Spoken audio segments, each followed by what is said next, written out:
안녕하십니까. 저는 강대영어학원에서 한가람고 2학년 담당하고 있는 김세진입니다. 지금부터 이번 기말고사에 대한 분석 그리고 앞으로 어떻게 공부를 해야 할지에 대해서 그 방향성에 대해 말씀을 드리도록 하겠습니다. 저는 말씀드렸다시피 영어를 전공해서 계속 영어를 가르치고 있고요. 현재 한가람고 2학년 담당하고 있으며 아이들한테 입시, 진학 상담도 함께 진행하고 있습니다. 자, 이번 시험에 대해서 먼저 간단히 말씀을 좀 드릴 텐데요. 항상 들어가던 정도의 범위가 들어갔습니다. 먼저 교과서 한 개가 들어갔고요. 대신에 교과서 본문만 들어가지는 않고 그 교과서에 있는 추가 읽기 자료라든지 그 다음에 듣기 스크립트 이런 부분들도 시험에 반영이 되었습니다. 역시나 가장 주요한 시험 범위라고 하면 EBS, 수특라이트 영어 독해 연습, 부교재라고 할 수 있는데요.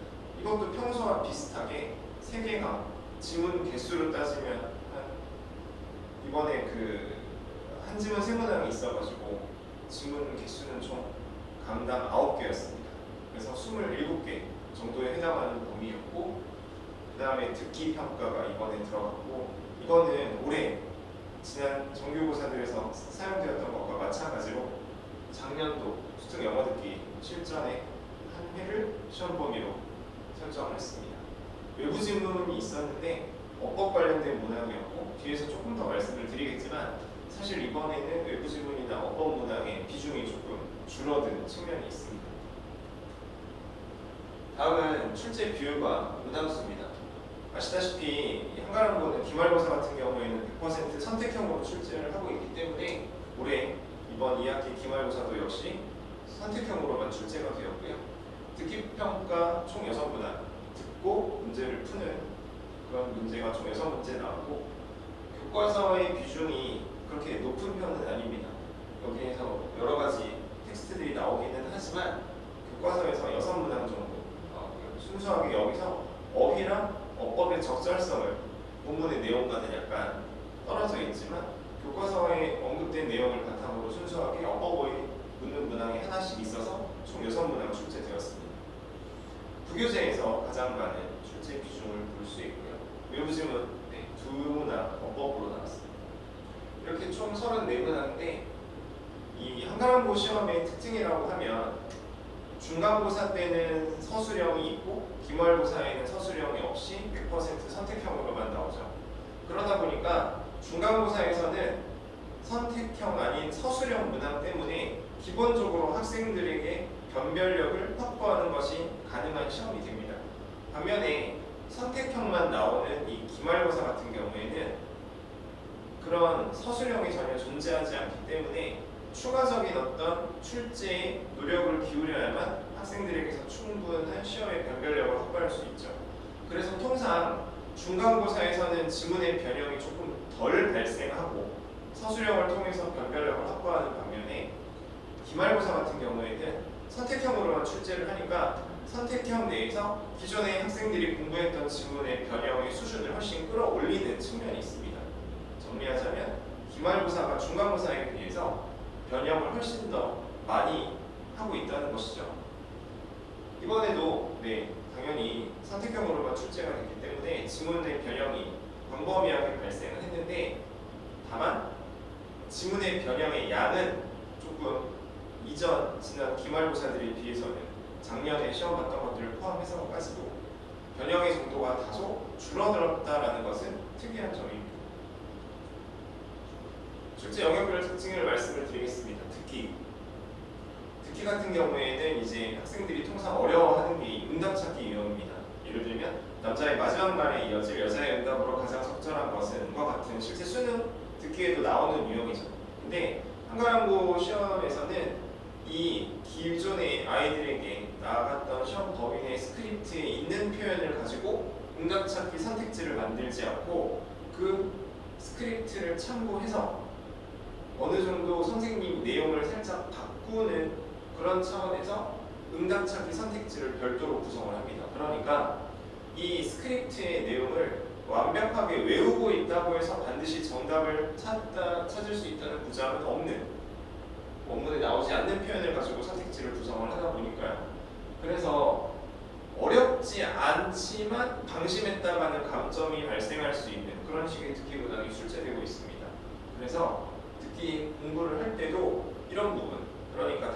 스크립트를 암기한다는 그런 공부 방식보다는 이 전체 흐름을 파악하고 맥락을 충분히 파악한 다음에 어떤 응답이 이 스크립트에 나오지 않은 추가적인 응답이 어떤 표현으로도 가능할지도 한번 그려보는 식으로 학습이 이루어져야 하겠습니다.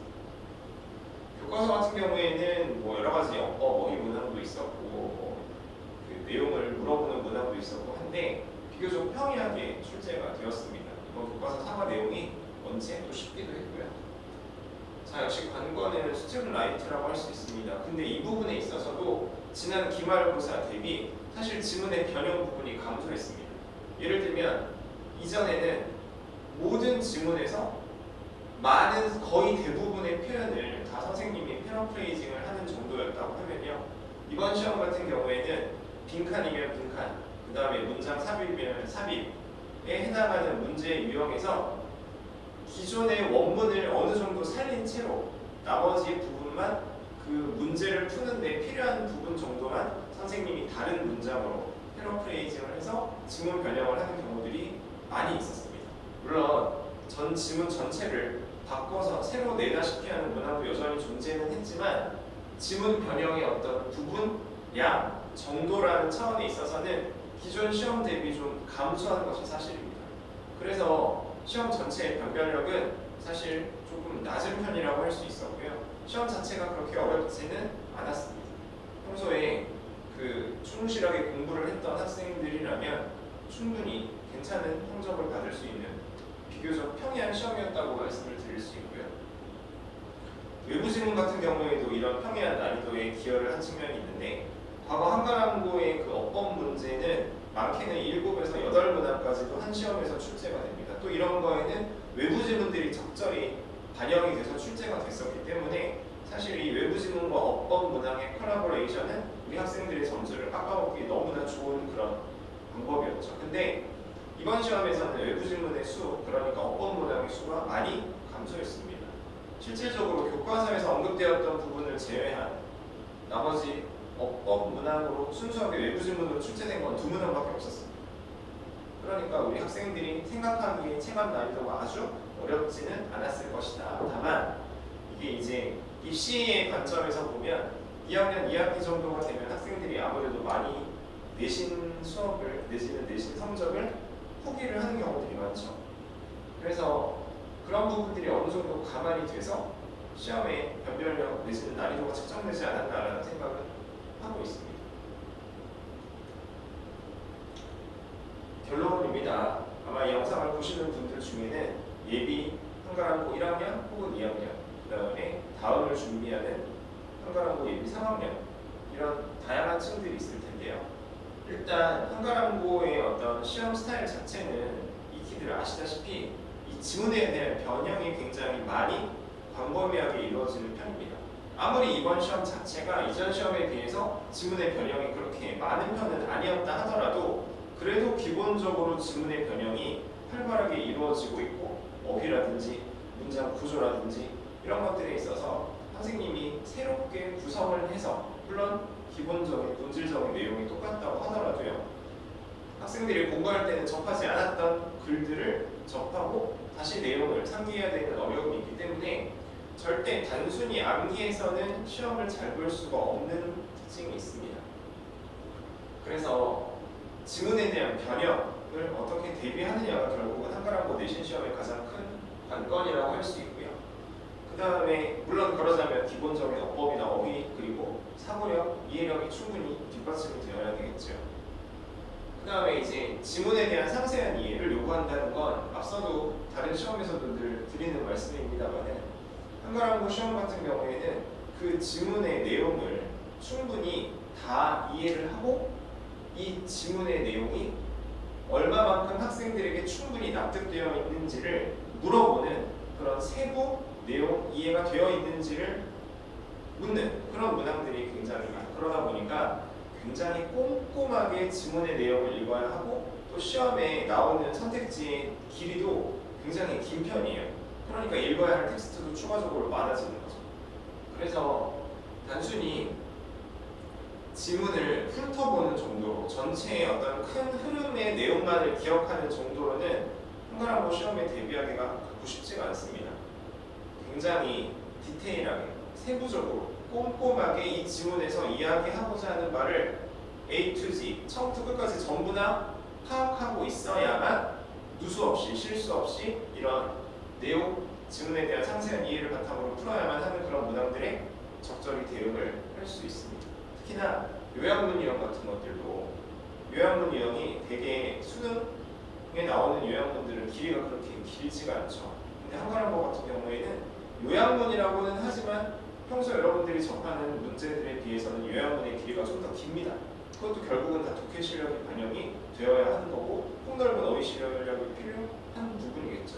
그래서 평소에 공부를 내신 시험을 준비를 하는 입장에서는 단순히 암기를 해서 되는 일도 아니지만 지문의 전체 흐름만을 파악할 것이 아니라 각각의 문장과 각 요소들이 어떤 의미를 가지고 어떤 비유와 상징을 통해서 어떤 논리적인 방식으로 이 전체의 주제를 대변하고 있는지를 꼼꼼하게 분석해서 읽는 방법이 반드시 필요하다고 말씀드릴 수 있습니다.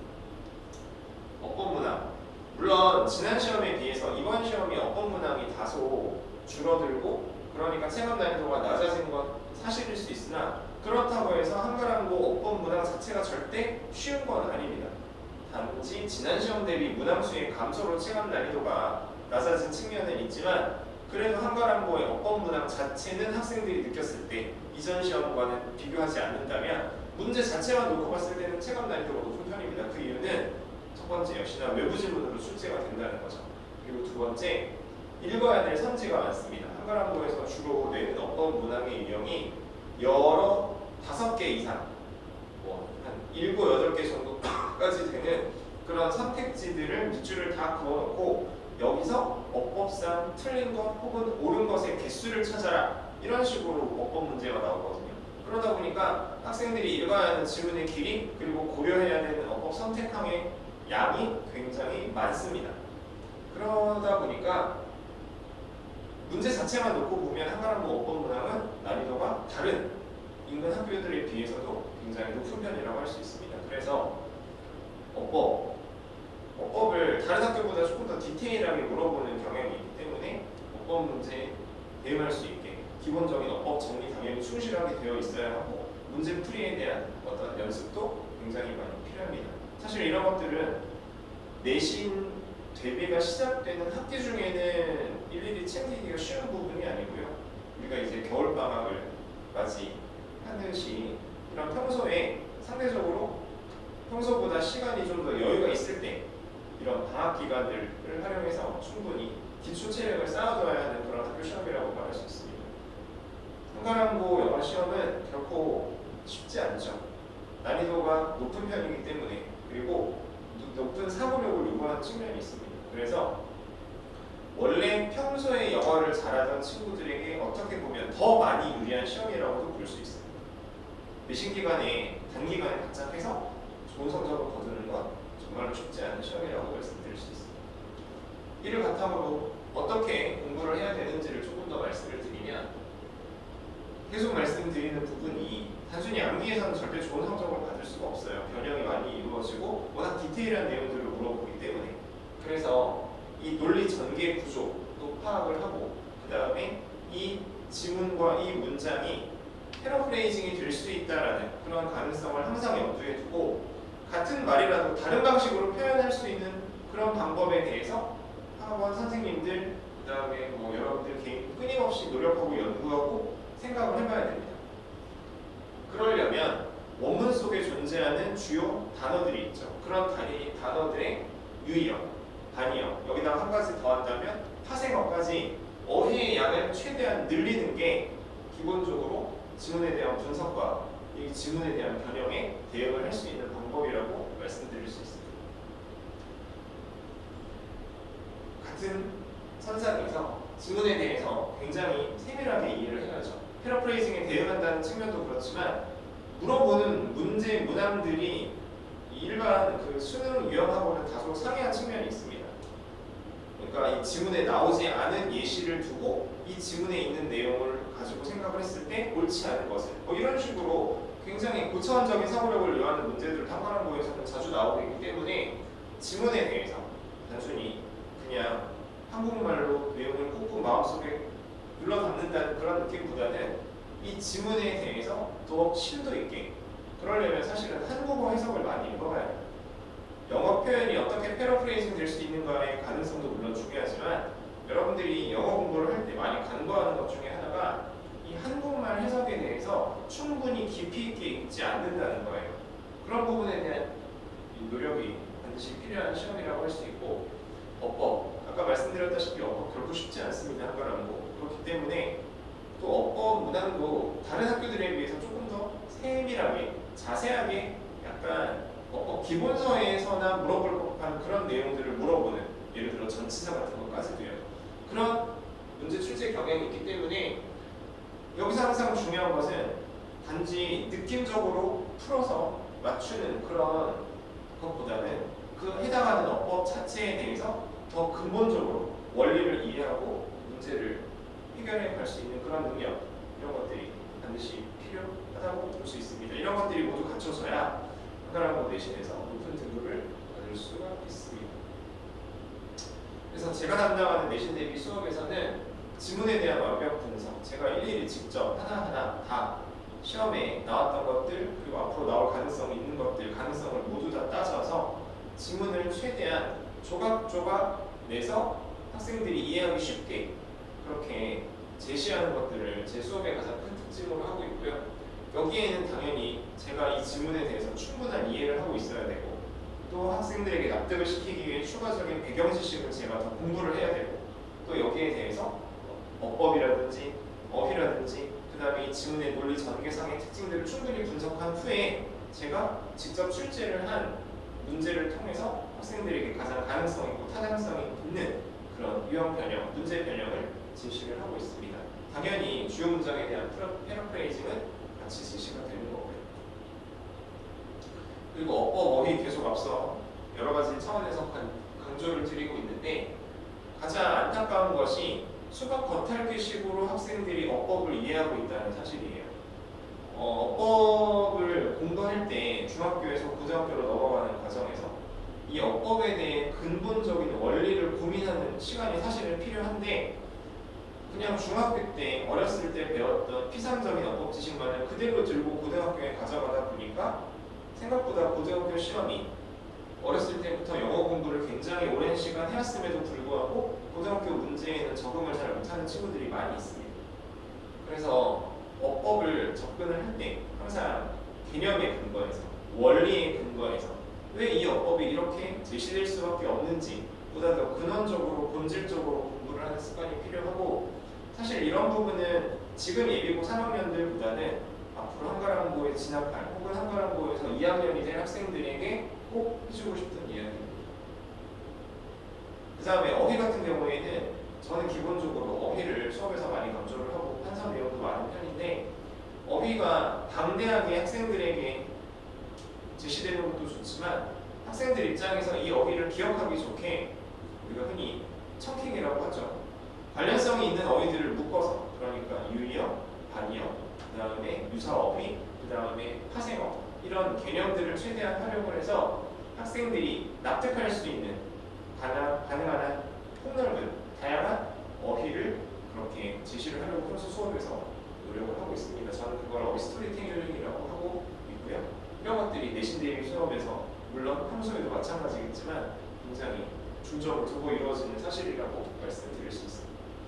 듣기, 사실 듣기는 여러분들이 평소에 너무 많은 시간을 들여서 대비할 필요는 없는 문항이긴 한데, 여기서 이제 제가 하는 수업의 가장 정확한 솔루션은 결국은 지문별로 갖는 특징이 있고, 그 특징들을 고려를 했을 때 이 지문이, 이 스크립트가 어떤 유형으로 변형될 건지에 대해서는 충분히 고민을 하고 학생들에게 제시를 평소에도 하고 있습니다.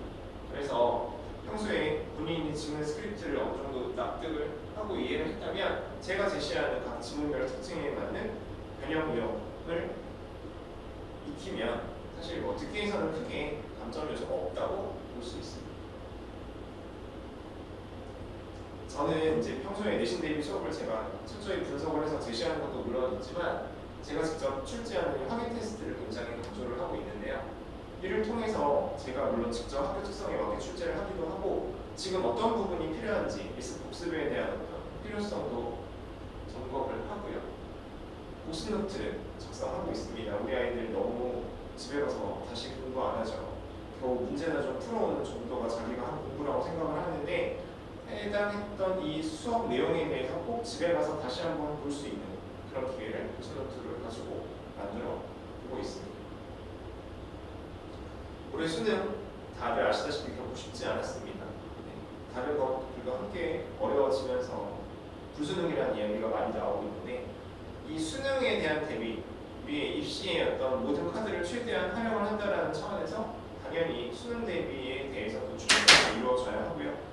이런 부분은 제가 평소에 내신 기간이 아닌 경우, 요즘 같은 이런 방학 시기를 맞이해서 학생들과 많이 준비를 하고 있는 부분인데 가장 중요한 것은 수능 유형으로 출제되는 데 있어서 각 유형별로 어떤 특징이 있는지를 알아야 한다는 겁니다. 그래야만 아이들이 읽어서 답을 찾는 게 아니라 정확하게 정답의 근거를 특정해서 답을 빠르게 찾을 수 있는 그런 훈련이 필요하다는 것이죠.